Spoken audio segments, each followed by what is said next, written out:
드리는 주의 자녀와 그 삶을 하나님께서 기뻐 받아 주시옵소서. 예수 그리스도의 이름으로 기도합니다. 아멘. 복된 주님의 날 하나님께서 주시는 말씀 같이 보시겠습니다. 누가복음 15장 11절에서 14절과 25절에서 32절입니다. 제가 먼저 11절에서 14절 읽겠습니다. 또 이르시되 어떤 사람에게 두 아들이 있는데 그 둘째가 아버지에게 말하되 아버지여 재산 중에서 내게 돌아올 분깃을 내게 주소서 하는지라. 아버지가 그 살림을 각각 나누어 주었더니 그 후 며칠이 안 되어 둘째 아들이 재물을 다 모아 가지고 먼 나라에 가 거기서 허랑방탕하여 그 재산을 낭비하더니 다 없앤 후 그 나라에 크게 흉년이 들어 그가 비로소 궁핍한지라. 25절에서 32절입니다. 맏아들은 밭에 있다가 돌아와 집에 가까이 왔을 때에 풍악과 춤추는 소리를 듣고 한 종을 불러 이 무슨 일인가 물은데 대답하되 당신의 동생이 돌아왔음에 당신의 아버지가 건강한 그를 다시 맞아들이게 됨으로 인하여 살진 송아지를 잡았나이다 하니 그가 노하여 들어가고자 하지 아니하거늘 아버지가 나와서 권한대 아버지께 대답하여 이르되 내가 여러 해 아버지를 섬겨 명을 어김이 없거늘 내게는 염소 새끼라도 주어 나와 내 벗으로 즐기게 하신 일이 없더니 아버지의 살림을 청녀들과 함께 삼켜버린 이 아들이 돌아오매 이를 위하여 살찐 송아지를 잡으셨나이다. 아버지가 이르되 너는 항상 나와 함께 있으니 내 것이 다 네 것이로되 이 내 동생은 죽었다가 살아났으며 내가 잃었다가 얻었기로 우리가 즐거워하고 기뻐하는 것이 마땅하다 하니라. 아멘. 오늘부터 설교 시리즈를 시작합니다. 그 복된 소식이요 라는 제목으로 복음이 무엇인지, 복음이 무엇인가에 관해 앞으로 몇 주에 걸쳐서 말씀을 듣겠습니다. 교회 다니다 보면 복음이란 단어를 우리는 참 자주 듣게 됩니다. 복음적이다, 복음주의, 복음의 진리를 따라, 마태복음, 마가복음, 누가복음, 요한복음, 복음 성가도 있고요. 한국에는 복음 병원도 있습니다. 그리고 또 그냥 복음은 좀 허전한지 복음도 그냥 복음이 아니라 순복음도 있어요. 그 감자탕집이 있고 원조 감자탕집이 있고 참 진짜 원조 감자탕집이 있고 뭐 그런 식인 것 같은데 하여간 이 복음 여기저기 참 많이 다양한 의미로 사용이 되는데 막상 교회 다니는 분들 붙잡고 복음이 뭡니까? 하고 물으면 명쾌하고 속 시원하게 대답하실 분들이 몇 분이나 계시는지 궁금합니다. 그래서 어떤 분들께는 잘 알고 계시기 때문에 복습이 되겠지만 복음이 무엇이냐에 관해 핵심 정리를 한번 하면 좋겠다는 생각이 있었습니다. 그 시작으로 오늘 첫 시간에는 무엇이 복음이냐를 논하기 전에 무엇이 복음이 아니냐, 무엇이 복음을 대적하는 원수가 되는가 하는 말씀을 드리려고 합니다. 복음의 원수가 무엇이냐를 먼저 살펴보므로 복음이 무엇인가에 대해 조금씩 더 가까이 다가가는 그런 과정을 좀 가져보자는 것이죠. 자, 우선 갈라디아서 2장 14절을 한번 보시기 바랍니다. 갈라디아서 2장 14절입니다. 그러므로 나는 그들이 복음의 진리를 따라 바르게 행하지 아니함을 보고 모든 자 앞에서 게바에게 이르되 네가 유대인으로서 이방인을 따르고 유대인답게 살지 아니하면서 어찌하여 억지로 이방인을 유대인답게 살게 하려느냐 하였노라. 지금 바울 선생님이 게바를 책망하고 꾸짖는 장면입니다. 게바는 누구죠? 베드로예요. 예수님의 수지자였던 베드로. 감히 지금 바울이 베드로를 꾸짖는데 그 내용이 뭐냐면 베드로가 이방인들하고 같이 음식을 먹고 있다가 유대인들이 오니까 두려워서 물러갔다. 위선을 행했다라는 거예요. 근데 그 꾸짖음의 내용이 이런 표현이 나오잖아요. 세번역으로 보면요 14절에 이렇게 돼 있거든요. 나는 그들이 복음의 진리를 따라 똑바로 걷지 않는 것을 보고, 복음의 진리를 따라 똑바로 걷지 않는 것을 보고, 그 영어 성경 보시면 in line with the truth of the gospel 그랬거든요. in line, 그러니까 이 복음의 진리의 길, 그 라인에서 벗어났다 이렇게 얘기를 하는 거예요. 여러분, 베드로가 복음을 알았을까요? 몰랐을까요? 베드로가 복음을 믿었을까요? 안 믿었을까요? 베드로 복음을 당연히 알고 믿었을 거예요. 오순절에 설교해서 3,000명 세례까지 받게 한 제자잖아요. 예수님의 수제자였다고요. 근데 여러분, 영적으로 잠시 방심하면 복음의 진리에서 벗어나게 돼요. 누가요? 베드로가 그랬다고요. 베드로도 잠깐 방심하면 복음의 진리에서 벗어날 수 있어요. 이 길에서 다른 곳으로 이렇게 벗어나 치우칠 수 있다고요. 베드로도 그럴 수 있으면 여러분 또 누구도 그럴 수 있을까요? 나도 그럴 수 있죠. 네. 어떻게 그럴 수 있는가? 여러분, 복음이 뭔지 그 내용을 아는 것은 그리 어렵지 않습니다. 어렵기는커녕 너무 쉽습니다. 너무 쉬워서 못 믿겠다는 사람들이 있을 정도입니다. 근데 그 복음을 삶에 적용하고 살아내기는 이게 이제 쉬운 일이 아니거든요. 왜냐하면 이게 중요한 포인트입니다. 복음은 우리의 자연스러운 본성과 어긋나기 때문이에요. 마치 오른손잡이가 왼손으로 밥을 먹고 글을 써야 한다면, 여러분, 저는 오른손잡이인데 치매 예방에 좋다 그래가지고 가끔 왼손으로 젓가락질을 해서 밥을 먹으려고 해요. 의도적으로 한 번씩 이렇게 시도합니다. 여러분들도 가끔 한번 해보세요. 근데 이게 쉽지 않아요. 왼손으로 젓가락질 해가지고 뭐 하나 이거 하기가 굉장히 어려워요. 오래 걸리고. 근데 제가 의도적으로 그렇게 하고 있다가 다른 사람이랑 대화하느라고 잠시 이걸 잊어버리면 젓가락은 어느새 어디에 와 있어요? 제 오른손에 와 있어요. 익숙하고 편한 거, 내 타고난 선천적인 것, 이것으로 돌아와 있는 거죠. 여러분, 우리의 자연스러운 본성이 복음과 어긋난다는 얘기는 뭐냐면, 우리의 타고난 본성은요, 이미 죄와 허물로 죽어 있는 본성이에요. 날 때부터 죄인이잖아요, 우리가. 이 본성은 하나님에 대해서 무지하고 하나님의 뜻과 의도대로 살고 행하는 것에 있어서 매우 힘들어하고 부자연스러워합니다. 그래서 복음받고 구원받은 사람들도 잠시 방심하면 자꾸 이 편한 자기 본성 따라가게 되는 거죠. 본성 따라서 우리가 이 두 양극단 중 하나로 치우치게 돼 있어요. 복음의 진리를 따라 똑바로 걷지 못하면 이쪽 아니면 저쪽으로 치우치게 돼 있는데, 이쪽 저쪽 이 둘이 복음의 원수들이에요. 그 복음의 원수는 둘이 있어요. 하나는 율법주의라 우리가 그렇게 부르고요, 또 하나는 반율법주의라 이렇게 부릅니다. 초대교회 교부는 그 교회 어른이셨다는 얘기예요. 한 150년경에 사셨던 털툴리언이라는 분이 계시는데, 이분이 예수님께서 두 강도 사이에 달리셨던 것처럼 복음은 두 강도 사이에 달려있다. 하나는 율법주의고 하나는 반율법주의고. 근데 이게 왜 강도냐면, 이 두 가지가 다 우리의 삶에서 복음의 기쁨과 능력과 은혜를 빼앗아 가기 때문에 강도라 그랬어요. 율법주의, 반율법주의는 우리 죄된 본성하고 참 잘 어울려요. 아주 친해요. 그냥 직관적으로 그래요. 그래서 여러분, 우리가 계속해서 복음을 듣고 복음을 동기 삼으려고 노력하지 않으면, 복음은 여러분 처음 구원받을 때, 처음 교회 나올 때 한 번 듣고 접어두고 끝낼 수 있는 것이 아니에요. 신앙생활 하면서 계속해서 반복해서 쭉 들어야 되는 것이 복음이에요. 바울이 로마 교회에 편지를 쓰잖아요. 로마서를 썼어요. 이미 교인들인데요, 예수 믿는 사람들인데 로마 교회에 복음을 전한다고요. 로마서를 써서. 왜요? 계속 들어야 하기 때문에. 복음은 계속 들려야지 돼요. 자, 그러면 율법주의는 뭐고 반율법주의가 뭐길래 복음의 원수가 되느냐? 율법주의는 여러분, 내가 잘하면 상 받고 못하면 벌 받고, 내 행위에 따라서 결과가 나누어지잖아요. 그게 율법주의예요. 내가 무엇을 하고 못하고가 근거가 돼서 어떤 결과를 낳는 거, 이걸 율법주의라고 합니다. 나는 하나님의 법을 잘 지켰다. 그러므로 하나님은 나를 사랑하시고 인정해 주실 것이다. 나는 하나님의 명령을 어겼다. 그러므로 하나님은 나를 인정하지 않으시고 나에게 벌 주실 것이다.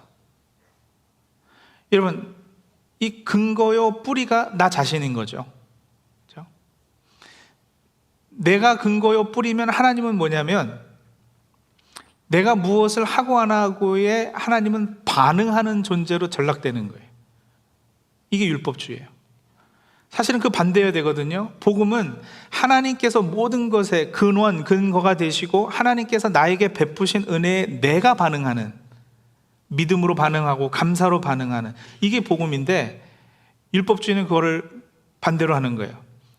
내가 주도권을 쥐고 내가 무엇을 하는 거에 따라 하나님이 이렇게 반응하시고 내가 저렇게 하면 하나님은 또 저렇게 반응하시고, 그러면 이게 결국 내 자신이 내가 내 삶을 컨트롤하려고 하는, 내가 주인 노릇 하려고 하는 것이 율법주의의 뿌리예요.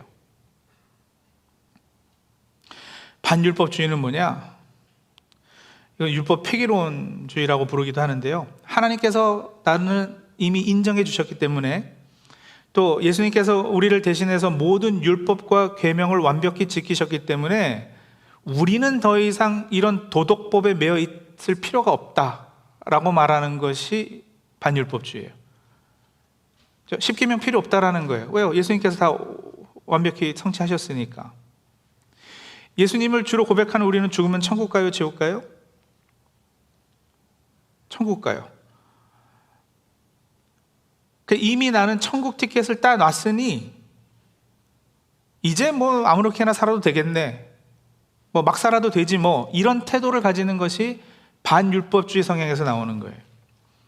죄 짓고 나서도요, 이미 뭐 십자가에서 내 미래의 죄까지 다 용서하셨다는데 조금 죄송하기는 해도 그냥 죄송하다 그러고 넘어가지 뭐 하면서 죄를 우습게 여기는 경향을 가지는 것도 반율법주의로 치우칠 때 생기는 모습이고요.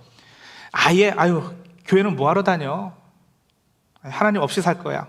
신앙의 테두리 안에 머물지 않고 독립해서 살아보겠다고 하는 것도 반율법주의의 한 모습이죠. 그러니 따지고 보면 반율법주의의 뿌리도 나 자신입니다. 내가 내 인생의 주인이 되고 내가 주도권을 지려 하는 거죠.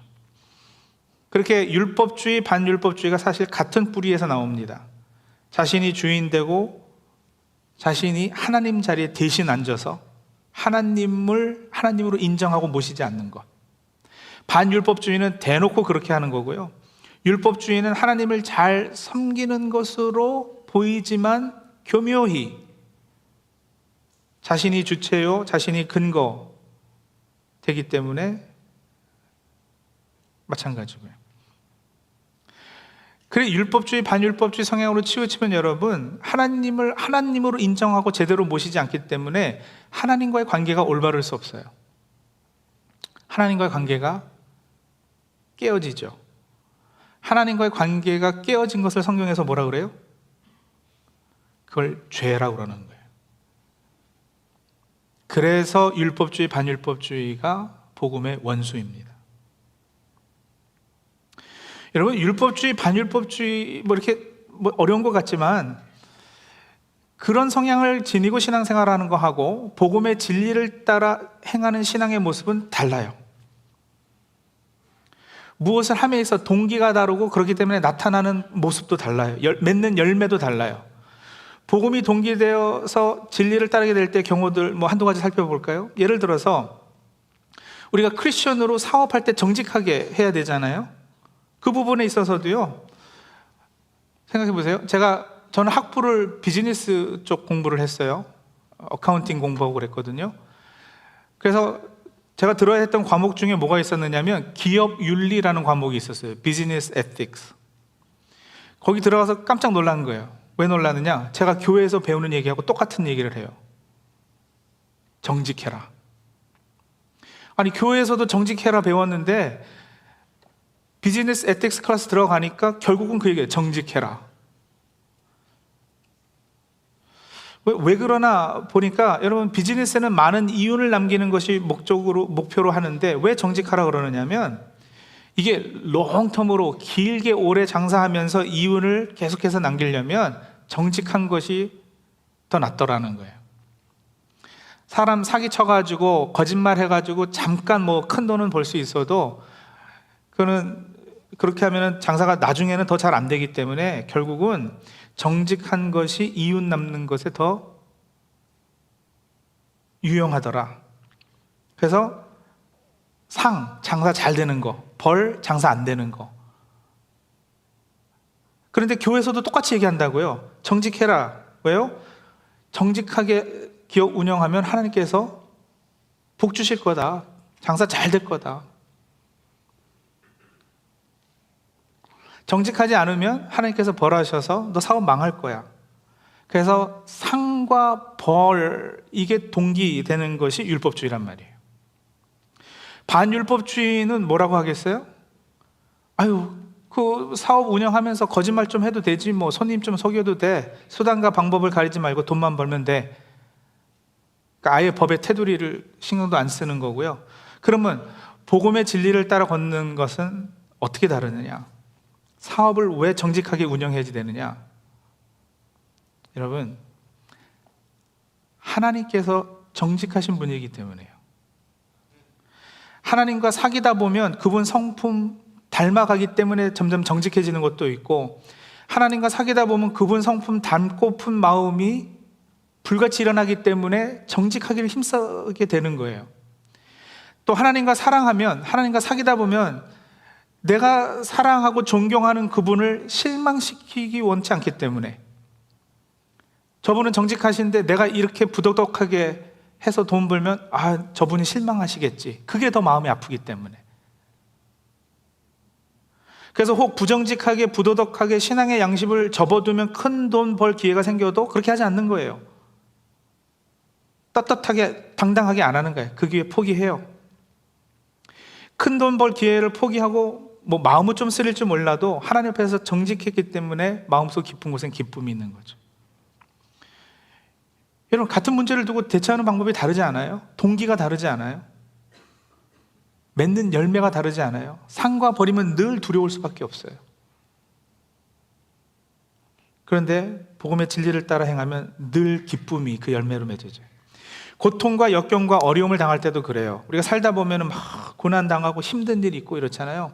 율법주의자들은 나쁜 일, 안 좋은 일이 생길 때 첫 번째 반응이 뭐냐면 내가 뭘 잘못했나? 내가 뭘 잘못해서 하나님이 나를 벌하시는가 보다. 내가 나쁜 놈이라 죄져서 벌을 받는구나 하면서 잘못을 자기에게 돌려서 극도로 우울해지거나 하나님께 화를 내죠.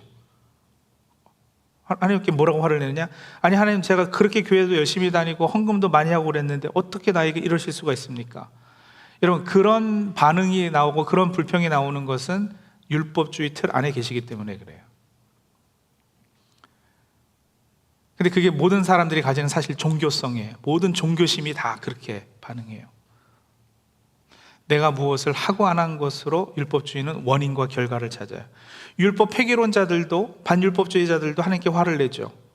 하나님은 사랑이라고 그러시더니 정말 하나님이 사랑이시면 세상에 악을 용납하지 않으실 터인데 나에게 이런 안 좋은 일, 악이 행해졌으니 하나님은 전능하지 않으시군요. 혹은 하나님은 사랑이 아니시군요. 이렇게 얘기하죠. 복음의 진리를 따르는 사람들은 다릅니다. 안 좋은 일이 생겼을 때, 고난을 겪게 될 때 이분들은 십자가를 먼저 생각합니다. 주 안에서 내 존재를 확인합니다. 그래서 내가 당하는 이 고난이 이게 지금 하나님이 나에게 벌 주는 것일 수는 없는데, 벌은 아닐 텐데, 왜냐하면 이미 내가 당해야 되는 모든 벌을 다 십자가에서 해결해 주셨거든요. 그럼 이게 벌이 아니면 뭘까? 하나님은 내 아버지시고 나는 그의 자녀다. 이 고난을 통해서 하나님께서 나를 훈련시키시고 하나님의 사람으로 세워가시겠구나. 내가 고난 중에도 인내하고 하나님께 붙어 있으면 내가 정금 같은 믿음의 성장을 이룰 수 있겠구나. 그 힘든 가운데서도, 고통 가운데서도 여러분 인내할 수 있고 소망을 품을 수 있고 결국은 감사할 수 있어요. 내가 이 과정을 통해서 얼만큼 더 성숙한 모습이 될까? 다르지 않아요? 다릅니다. 자, 그럼 어떻게 해야 우리가 율법주의, 반율법주의에 치우치지 않고 복음의 사람들이 될 수 있을까? 복음의 진리를 따라 행할 수 있을까? 오늘 본문에 그 힌트가 있고 답이 있어요. 오늘 본문 여러분 우리가 너무나 잘 아는 탕자의 비유로 흔히 알고 있는 그 내용인데요. 우리가 이게 탕자의 비유라고 제목한 건 참 잘못한 거예요. 왜냐하면 탕자, 둘째 아들이 주인공이면 이 이야기의 시작이 어떤 사람에게 아버지와 형이 있었는데 이렇게 시작이 되어야 되지 않겠어요? 자, 그런데 11절을 보세요. 15장 11절.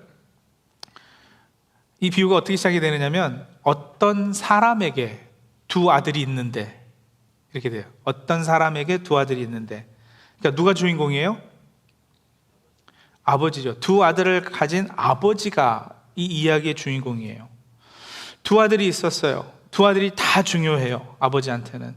집 나간 둘째 아들, 이 아들이 돌아오는 것도 이 아버지가 바라고 원하는 거고요. 집에 있던 아들도 참 중요한 아들이죠. 자, 이 두 아들이 누구냐? 누구를 상징하느냐? 바로 예수께서 이 땅에 찾으러 온 두 부류의 사람들이에요. 즉, 두 아들 다 잃어버린 아들들이에요. 정확히 제목을 붙이자면 이 비유에 잃어버린 아들들의 비유, 이렇게 하는 게 맞을 거예요. 둘째만 집 나간 잃어버린 아들이 아니고 큰아들은 집에 있지만 잃어버린 아들인 것이에요.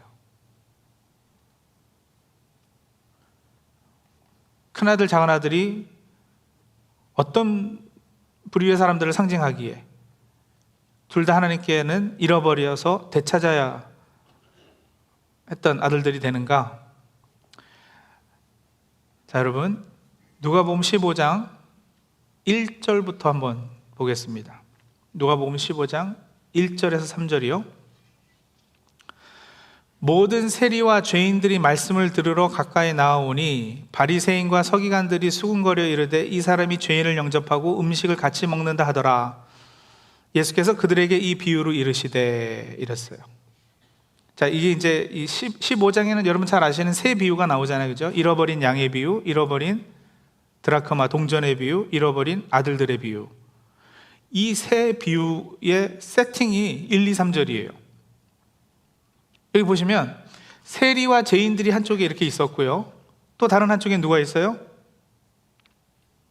바리새인 서기관들이 한쪽에 있었고요. 그리고 예수님이 계시는 거예요. 그렇죠? 이 상황에서 예수님께서 3절에 보시면 그들에게 이 비유로 이르시되 하셨거든요. 그러면서 처음 나오는 비유가 4절부터 잃어버린 양의 비유인데 4절도 한번 보세요. 4절이요.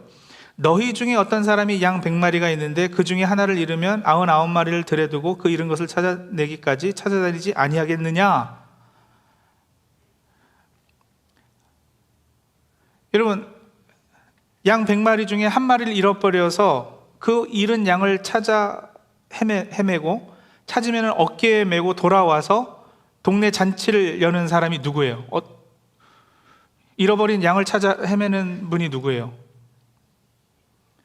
또 그 양을 찾으면 어깨에 메고 돌아오는 분이 누구예요? 예수님이라고 답하신 분들은 틀렸습니다. 이 비유에서, 자, 다시 보세요. 그들에게 이 비유로 이르시되, 그들이 누구요? 바리새인과 서기관들이요. 지금 예수님이 죄인들하고 밥 먹는다고 수군거리니까 그들에게 이 비유를 이르시되, 그리고서는 4절 보시면 너희 중에 어떤 사람이 이랬다고요. 너희가 누구요? 바리새인과 서기관이요. 그들 중에 누가 양 100마리가 있는데 한 마리를 잃어버리면 잃은 것을 찾아내기까지 찾아다니지 아니하겠느냐? 그런다 안 그런다? 그런다. 누가요? 바리새인이요.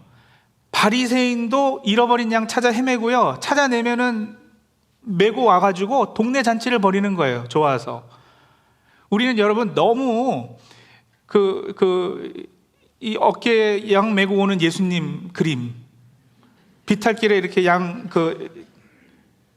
빠져 있는 양, 예수님이잖아요, 항상. 그러니까 바로 예수님으로 그냥 생각해 버리는데, 아니요, 비유를 들으시라고, 비유를요. 바리새인과 서기관이 그렇게 해요. 왜 그럴까요, 여러분? 바리새인과 서기관이 왜 잃은 양을 찾아 그렇게 애타게 헤매고 찾으면 어깨에 메고 돌아오고 잔치를 벌이고 할까요? 왜냐하면 그 양은 내 거거든요. 그죠? 바리새인의 소유예요. 내 거라고요. 이게 재산이 되기 때문에 꼭 그것만은 아닐 거예요. 동네 사람들 다 불러서 잔치하면 양 한 마리 값보다 더 나올걸요? 근데도 기뻐서 잔치를 해요. 무슨 얘기냐? 여러분, 저희 집에 강아지 한 마리를 키우는데 이름이 인디예요. 강아지 이름도 있어요. 강아지가, 저는 침대에서 쫓겨나는데 강아지는 침대에서 아내랑 자요. 강아지 정확히 기억은 안 나는데 한 500불 주고 사왔나? 근데 만약에 얘가 수술해야지 돼가지고 2,000불, 3,000불 든다 그러면 제가 수술 시킬까요? 안 시킬까요? 왜요? 인디잖아요. 제 새끼잖아요. 저희 집 가족이잖아요. 무슨 얘기인지 아시겠죠? 여러분, 이 문화권에 있어서는 양은 다 이름을 붙여줬다니까요. 그 양은 목자의 음성을 듣고, 그죠? 목자는 양의 이름을 하나하나 다 알고, 내 새끼인 거예요. 승환아, 철수야, 영희야, 내 새끼인 거예요. 그러니까 바리새인도 그 양 찾아가는 거예요. 이 비유가 그래서요. 그래서 예수님이 지금 이 세리들, 죄인들이 내 새끼다, 내 소유다, 얘네들 잃어버려서 내가 찾으러 왔는데 바리새인들, 니네들이 왜 옆에서 수군거리느냐? 니들도 잃어버린 거 니네 거 찾으러 다니지 않겠느냐? 그 말씀하시는 거거든요. 내가 잃어버린 양을 찾으러 왔다. 잃어버린 동전은 좀 건너뛰고요, 여러분. 오늘 읽은 세 번째 비유가 잃어버린 아들들의 비유잖아요. 작은 아들은 아버지가 살아있는데 자기 분깃을 달라고 그래서 아버지를 죽은 사람 취급해요. 살아계시는데 유산을 물려달라고 그러니까 아버지는 나에게 있어서 죽음 없는 분입니다. 그러니까 얼마나 막대 먹은 놈이겠어요. 근데 그 재산 다 허랑방탕하게 다 낭비하고요, 궁핍해져서 돼지 음식 먹다가 아버지 집을 기억해내고 아버지께로 돌아옵니다. 여러분, 지금 한쪽에는 세리 죄인이 있고 한쪽에는 바리새인 서기관이 있어요. 아버지는 나에게 죽은 사람입니다. 나 그냥 편하게 한번 살아볼래요. 집 떠나서 내 맘대로 한번 살아볼게요. 이게 누구를 상징할까요? 예, 세리와 죄인들이요, 창녀들이요. 아버지가 이런 아들이 다시 돌아왔다고 잔치를 베풀어 주니까 큰아들은 밭에서 일하다가 집에 풍악과 춤추는 소리를 듣고 종에게 물어봐요. 그러니까 종이요, 당신 동생이 돌아와서 아버지가 살찐 송아지를 잡아서 환영하고 있습니다. 그러자 큰아들의 반응이 어땠어요? 28절이요. 그가 노하여 들어가고자 아니하거늘, 29절, 내가 여러 해 아버지를 섬겨 명을 어김이 없거늘 내게는 염소 새끼라도 주어 나와 내 벗으로 즐기게 하신 일이 없더니. 여러분, 이 큰아들은 누굴 상징할까요? 바리새인과 서기관들이죠. 2절 기억하시잖아요. 바리새인과 서기관이 수군거려 이르되 이 사람이 죄인을 영접하고 음식을 같이 먹는다 하더라. 큰아들이 노하여 들어가고자 하지 아니하거늘. 큰아들은요, 명을 어김이 없었어요. 집 안에서 아버지 명을 잘 따랐어요. 근데 여러분, 이 아들에게 기쁨이 있었어요? 아니죠. 염소 새끼라도 주어 나와 내 벗으로 즐기게 하신 일이 없더니 즐기지 못하고 살았어요. 31절에 보시면 아버지가 내 것이 다 네 것이로되 다 네 거다. 근데 그 풍요로움, 풍성함을 맛보지 못하고 사는 거예요. 염소 새끼 한 마리에 목숨 걸고 그것 때문에 불평하는, 사실은 다 아버지 것이 자기 것인데. 명을 어김이 없었던 궁극적인 이유는 뭘까요? 상 때문이죠. 유산. 결국은 그게 탐난 거예요. 여러분, 작은 아들이 돌아오니까 큰 아들이 화를 냈어요. 왜 화가 났느냐? 당시 문화에서 아들이 둘이면 큰 아들은 아버지 유산의 3분의 1을 가지고요, 둘째 아들은 3분의 1을 받아요. 큰 아들이 더 가져요. 2배를 받아요. 근데 이 작은 아들은 3분의 1을 가지고 나가서 다 허비해버리고 다시 돌아왔잖아요. 다시 아들로 인정이 되면 큰 아들이 가졌던 3분의 1을 또 다시 나눠서 3분의 2, 3분의 1 해줘야 되는 거예요. 자기 몫이 줄어드는 거죠. 짜증나는 거죠.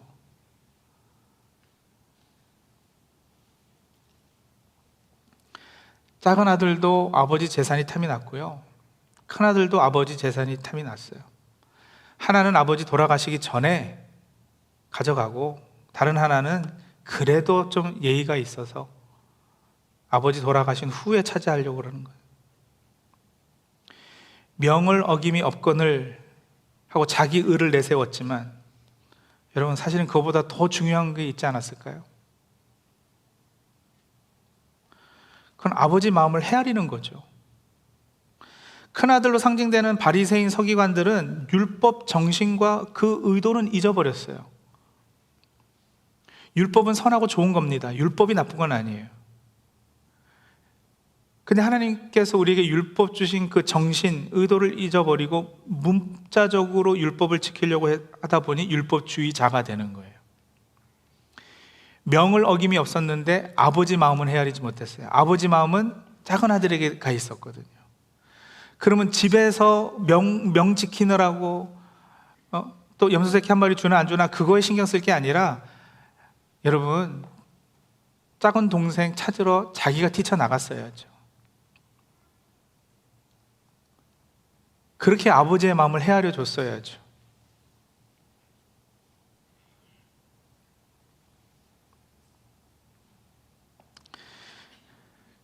큰아들은 이렇게 율법주의자를 상징하고요, 작은 아들은 아버지 집에 있는 것조차 견디지 못해서 뛰쳐나간 반율법주의를 상징합니다.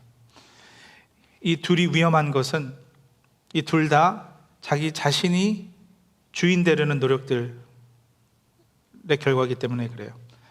자기가 주도권을 쥐고 자기가 컨트롤하겠다, 그거예요. 여러분, 이 비유에서 아버지의 모습은 조금 이렇게 가엾은 그런 모습으로 그려져요. 좀 연약하고 초라해요. 큰아들한테도 치이고, 그죠? 그렇게 막 떽떽거려도 얘야 내 것이 다 네 것이로우되. 작은 아들 집 나갔는데 그 언제 돌아오나 마음 졸이면서 그 아들의 사랑받기 위해서 또 눈물 흘리는 그런 아버지. 그러니까 여러분, 우리가 율법주의나 반율법주의로 치우치지 않을 수 있는 방법은 딱 그거예요. 그런 아버지를 바로 보는 거. 그 아버지의 마음을 알고 우리가 동감하게 될 때, 가엾으시잖아요. 불쌍하시잖아요. 아무것도 아닌 우리를 위해 그렇게 애타하시고 인내하고 참고 타이르시고, 아버지가 얼마나 우리를 위하고 사랑한지를 깨닫게 되면, 그 사랑이 우리의 마음이 녹아난다면, 그분께서 독생자를 나를 위해 이 땅에 보내시고 나를 위해 십자가에 달려 죽게끔 우리를 향한 사랑을 그 십자가에서 확증해 주셨다라는 것을 안다면, 그 사랑에 우리는 반응하게 될 것이고요. 뭐로요? 감사로, 믿음으로. 그렇게 될 때 우리는 율법주의, 반율법주의에 치우치지 않고 복음의 진리를 따라 행하게 될 것입니다. 하나님의 마음 알기, 하나님과 사랑하기, 한 번 그 느낌 받고 끝나는 것이 아니라 날마다 늘 계속해서 반복해서 쭉 주님과 사귐 가운데 거하고, 그 사랑이 늘 리마인드 되고 십자가에서 확증해 주신 그 사랑 안에 거할 수 있다면, 우리는 복음으로 동기부여받는 사람들이 다 될 것입니다. 그런 은혜가, 그런 복이 우리 성도님들께 함께 하시길 간절히 축원합니다. 기도하겠습니다.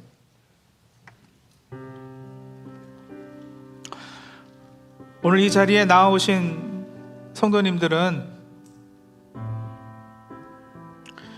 주일에 꼬박꼬박 교회도 나오시고 봉사도 열심히 하시고 헌금도 하시고 한다면 아마도 반율법주의보다는 율법주의 쪽에 치우칠 가능성이 크실 거예요.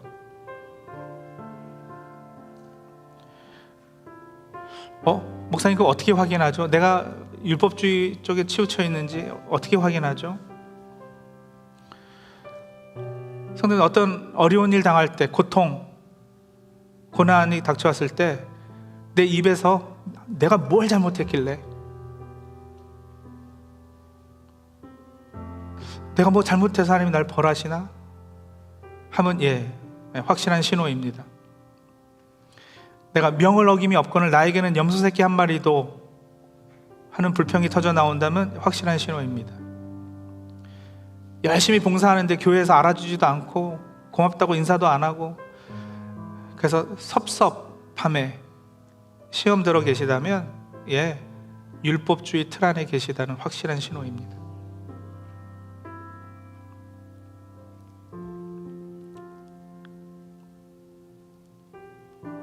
한번 살펴보세요. 자신의 신앙을 돌아보세요. 또 교회도 안 나오고 정말 뜨문뜨문 가끔 뭐 마음 내키면 나오고 봉사 이런 거 없고요. 세상에서 크리스천으로 바르게 살지 않으면서도 신앙 양심이 꺼리지 않는 분들은 반율법주의 성향에 치우쳐 계신 분이겠죠.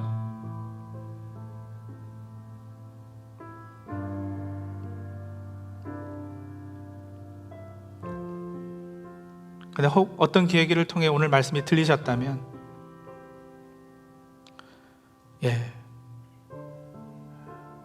복음의 원수되는 반율법주의 내려놓으시고 다시 아버지 집을 기억하고 아버지 품 안으로 돌아오십시오.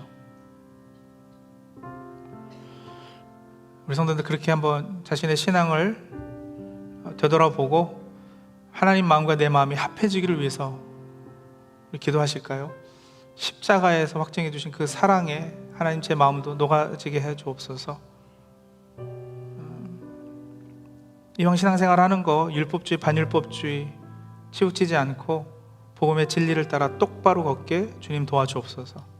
우리 그렇게 한번 하나님 앞에 기도하며 나가도록 하겠습니다.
하나님 그러실 분이 아니신데, 그러실 이유가 없는데 큰아들 작은아들 아들들 앞에서 늘 작아지시고 연약하십니다.